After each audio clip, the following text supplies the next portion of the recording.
Number 4, Jackson drew a regular hexagon as shown. Based on the information in the diagram, what is the approximate area of Jackson's hexagon? All right, I'll give you a chance to talk about it, think about it, try to solve that on your own. So, first off, I'm assuming that many of you went to the formula chart to get what is the formula to find the area of a regular, I think on the formula chart, does it say regular polygon? Yeah. Yeah, what's the formula for the area of a regular polygon? Perimeter. Okay, so it doesn't tell you what the A is. I hear some of y'all saying it. What does A stand for? That's the length from the, it's a bisector of a side length to the center. That's what the apothem is. This right there would be the apothem. I'll do a little A for that. And then what's the capital P always stand for? Perimeter. Perimeter. So we can find the perimeter pretty easy. If this side is 6, how many sides does this have? 6. 1. Okay, 6. So this is a 6.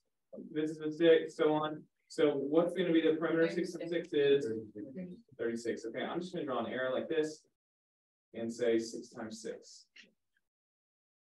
That's going to be your perimeter. So we need to find the apothem. Now, how do we find that apothem? It is going to be a 3069. That's because around, if you think about going around the point, how many degrees is there going around a certain point like that?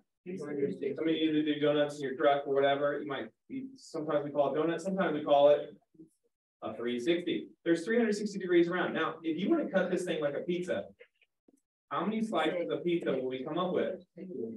6. Like if I cut it like this, you'd have 6 pieces. So if there's 360 degrees and it gets cut 6 times, what is 360 divided by 6?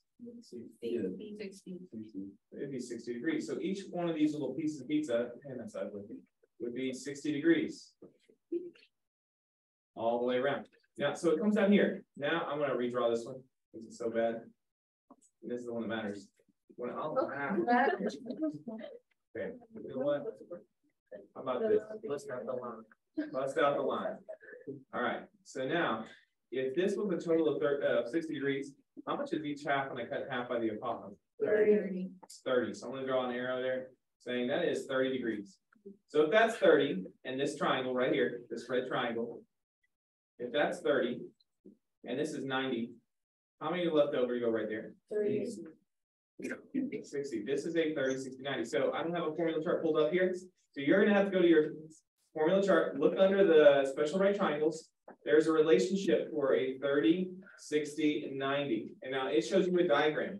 But I want you to tell me about the side lengths. Go to your formula chart, look at the 30, 60, 90. What is the shortest leg, the one that's across from the 30-degree leg? What does it show mathematically? An X. Now, what does it show mathematically across from the 60 degree? X. Perfect. And finally, the 90. 2x. 2x. So if you look at your problem, we said this side is 3. Let me cross up the 6 for a second. This side is 3. What is that across from? 30. The 30. That means X right here. The X is going to be congruent to 3. So X equals 3. So this apothem is across from which angle? 60. So you need to find this one. So what do we know X is?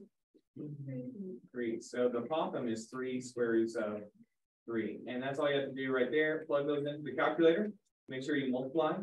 1/2 times 3 squared root of 3 times 6.6.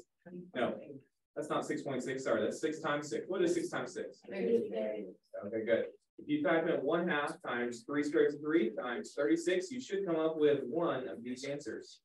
Which one is it? Ah, well done. It is A.